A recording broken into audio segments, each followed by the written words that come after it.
Hello. Covid ప్రపంచాన్ని పట్టి పీడించాక ఆ తరువాత వచ్చిన రకరకాల వేరియంట్లు ఇప్పటికీ కూడా ప్రజల్లో భయాందోళన కల్పిస్తున్నాయి. అయితే తాజాగా ఆ తరువాతి కాలంలో వచ్చినటువంటి కొన్ని రకాల వైరస్ల్లో ఇప్పుడొక ప్రత్యేక వైరస్ ఇజ్రాయెల్లో ఒక కొత్త వైరస్ ఆందోళన రేపుతోంది. అసలు మే ప్రారంభంలో ఆ దేశంలో వ్యాప్తి చెందినప్పటి నుంచి కూడా ఇప్పటిదాకా వెస్ట్ నైల్ ఫీవర్తో దేశంలో 31 మరణాలు నమోదయ్యాయని ఇజ్రాయెల్లో ఉన్నటువంటి ఆరోగ్య అధికారులు తెలియజేస్తున్నారు.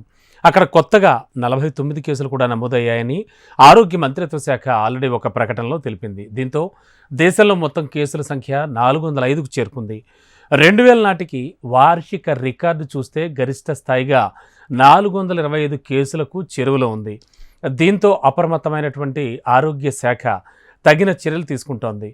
అంటే ఎక్కువగా ఈ వైరస్ అసలు ఎలా వస్తుంది ఏమిటి అన్నది పరిశీలించి ఆరోగ్య శాఖ కొన్ని సూచనలు చేసింది. మరీ ముఖ్యంగా దోమలు పెచ్చరిల్లేటువంటి వాతావరణం కారణంగానే ఈ కేసులు అధిక సంఖ్యలో వస్తున్నాయని, ఈ కేసులు అధిక సంఖ్యలో ఉన్నాయని మంత్రిత్వ శాఖ తెలియజేస్తోంది. 70 అంతకంటే ఎక్కువ వయసు గల వృద్ధులతో పాటు చిన్న పిల్లలు కూడా ఈ వైరస్తో బాధపడుతున్నారు, బాగా ఎఫెక్ట్ అవుతున్నారని పేర్కొంది. అయితే గత 2 నెలల్లో చూస్తే 159 బర్డ్స్పై కూడా, అంటే ఆ పక్షుల్లో కూడా ఈ వైరస్ కనిపించిందని, ఆ బారిన పడి చనిపోయాయని, మొత్తం 2023లో అయితే పక్షుల్లో కేవలం 3 ఇన్ఫెక్షన్లు మాత్రమే సంభవించాయని Israel chief veterinary officer Tamir Goshen మీడియాకు వెల్లడించారు. అంతేకాదు ఈ West Nile fever West Nile virus వల్ల వస్తూ ఉంటుందని చెప్పారు. ఇది ఒక సాధారణ దోమకాటు ద్వారా జంతువుల నుంచి మనుషులకు వ్యాపిస్తూ ఉంటుందట.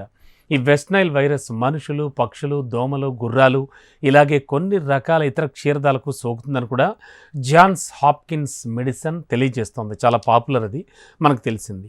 అండ్ ఒక్కోసారి ప్రాణాంతకంగా కూడా మారుతూ ఉంటుందట. వెస్ట్ నైల్ జ్వరం కేంద్ర నాడీ వ్యవస్థను ప్రభావితం చేసే న్యూరో ఇన్వాసివ్ వ్యాధికి దారితీస్తూ ఉంటుందట.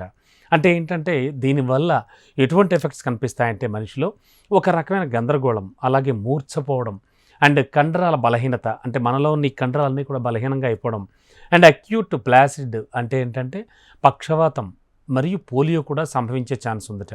ఇక West Nile virus chorioretinitis and optic neuritis అంటే రెటీనా వాపు, నరాలు, అంటే వీటిపై కూడా ఎఫెక్ట్ పడుతూ ఉంటుందట. అంటే కంటి సమస్యలను సైతం కలిగిస్తుందట. కేవలం ఒక చిన్న దోమకాటు చూడండి, నిర్లక్ష్యం చేస్తే కంటి చూపు కూడా శాశ్వతంగా కోల్పోయే ఛాన్స్ ఉందట. మయోకార్డియాటిస్కు దారితీసి గుండెపై కూడా ఈ వైరస్ ప్రభావాన్ని చూపిస్తుందట. సో అంటే ఆ బాడీలో ఉన్నటువంటి ప్రతి పార్ట్ మీద కూడా పర్టికులర్గా ఎఫెక్ట్ చూపిస్తోంది ఈ వైరస్. దాంతో ఇజ్రాయెల్ ప్రభుత్వం చాలా అలర్ట్ అయింది. ప్రస్తుతానికి దానికి నివారణ చర్యలకు మార్గం చూస్తూ ఉంది. అంతేకాదు గుండె కండరాల వాపు కానీ గుండె వైఫల్యానికి కూడా దారితీసే ఛాన్స్ ఉందట. ఇక కిడ్నీ వాపు, నెఫ్రైటిస్ కూడా కారణం కావచ్చట. చుట్టుపక్కల ఎక్కువగా, అంటే సాధారణంగా ఎందుకు వ్యాపిస్తుంది అనే విషయంలో హెల్త్ మినిస్ట్రీ చెప్తున్నటువంటి ప్రికాషన్స్ కానీ, హెల్త్ మినిస్ట్రీ కారణాలు కానీ ఏం చెప్పిందంటే ఇజ్రాయెల్లో చుట్టుపక్కల మురుగునీరు నిల్వ ఉండకుండా చూసుకోవడం ఒకటి, దోమలు ఎక్కువగా ఇంట్లో రాకుండా దోమతెరలు వాడడం చాలా అవసరం అని చెప్తున్నారు. పిల్లలు కానీ వృద్ధుల వాళ్ళ ఆరోగ్యం పట్ల మరింత అప్రమత్తంగా ఉండడం కూడా మంచిదని చెప్తున్నారు. రోగ నిరోధక శక్తి పెరిగేలా మంచి ఆహారం తీసుకోవాలంటున్నారు. అలాగే వాటర్, అంటే తాగే నీళ్ళ విషయంలో కూడా చాలా శ్రద్ధ వహించాలని చెప్తున్నారు. కొద్దిగా, అంటే చిన్నపాటి అనుమానం వచ్చినా కూడా వెంటనే డాక్టర్లను సంప్రదించాలని నిపుణులు సూచిస్తున్నారు, హెచ్చరిస్తున్నారు. మొత్తానికి ఇజ్రాయెల్ హమాస్ వార్కు సంబంధించి ప్రపంచవ్యాప్తంగా వార్తలు వస్తున్న తరుణంలో ఇజ్రాయెల్లో వచ్చినటువంటి ఈ వ్యాధికి సంబంధించి ప్రస్తుతానికి ప్రభుత్వం ఇదో పెద్ద తలనొప్పిగా మారింది. రోజు రోజుకి కేసులు కూడా పెరుగుతున్నాయి. బట్ దీనికి ఎలాంటి నివారణ చర్యలు ఏర్పాటు చేయాలా అనేది కూడా ఆలోచిస్తూ ఉంది ప్రభుత్వ యంత్రాంగం.